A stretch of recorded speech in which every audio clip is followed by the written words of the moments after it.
It's dubbed RoboTax, and it sounds eerily familiar.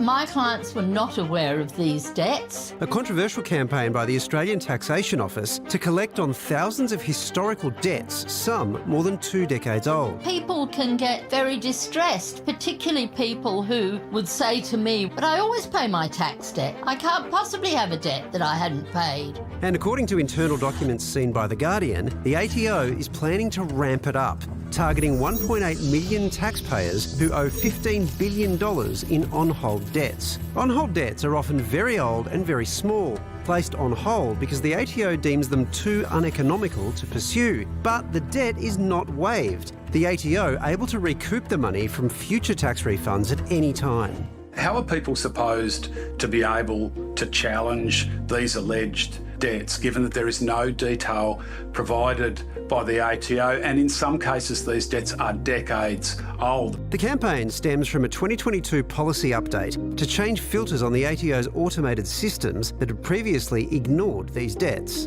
And the ATO says it's legally obliged to collect them. The really small debts surely just should be written off and put to bed. The move compared by some to RoboDebt. We're going after the cheats, Mr Deputy Speaker. A scheme that relied on automated processes found to be crude, cruel and unlawful. It's outrageous that so soon after RoboDebt, here we go again. Receiving debt notices like this can cause massive anxiety and loss of health. Already, the scheme has faced complaints, transparency concerns and claims of miscalculations. The ATO criticised for its decision not to make exemptions for older Aussies and those on low incomes. In a statement, the ATO says, "We are reviewing our approach to debts placed on hold prior to 2017. No decision has been made yet." So is this RoboDebt 2.0 or just the ATO doing its job?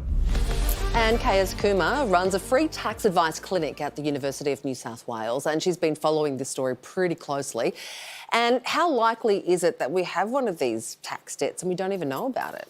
So typically, the way that the tax system is designed, if you're an individual taxpayer lodging your returns, getting refunds, you won't be affected by this. This is for the sort of instance of taxpayer where they haven't been lodging returns for a while, they haven't been earning income, maybe they are out of the workforce for whatever reason. Once they then start working again and lodge their next tax return, expecting to get a refund, they instead get that debt re-raised or re-triggered, which means that they might not get any of the refund because it's offset against that original tax debt amount. Does that mean that this is more likely to be skewed towards people who are struggling than not? That is a concern, absolutely, and that is one of the issues that the ATO would be mindful of as well, and the reason why they would have put that debt into not economical to pursue in the first place. How much money are we talking about per debt?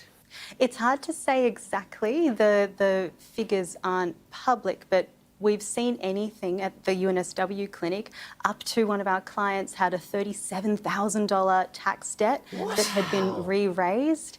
Now, that's highly distressing for someone who, in that particular client's circumstance, had only just gone back into the workforce after a family tragedy. And at the time, they didn't realise that when the ATO said it was written off, that it was just on non-pursuit. So we were able to, fortunately, help that client, and the ATO, to their credit, has a policy of remitting interest and penalties.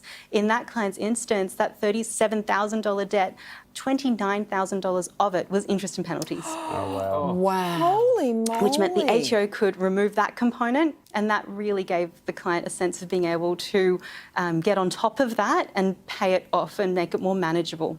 Of course, the spectre of RoboDebt hangs over this because of the automated nature of it. We're already reading that there have been miscalculations in part. So there's also the possibility, indeed it seems fact, that there are actually mistakes here. So what are we meant to do? How are we meant to know whether or not a mistake has been made? And then what are our options if we honestly think that one has been? The challenge with the majority of people who are in this sort of cohort is that they may not have the financial means or the access to a professional tax agent, and that's really where the National Tax Clinics program can come in and help with the free tax advice. If the amount is not disputed, then it raises the question of whether that person, if they're in hardship, should have to pay that amount in any event. Now, there are options under Australia's legislation, under the serious hardship relief provisions, for the ATO to waive debts, but these provisions are so outdated, they need modernising because they hamstring the ATO. The ATO doesn't have as broad a discretion as it ought to relieve those taxpayers from paying debts, even if those taxpayers are in hardship. Anne, we appreciate your time. Thank you. Thank you. Thank you for having me.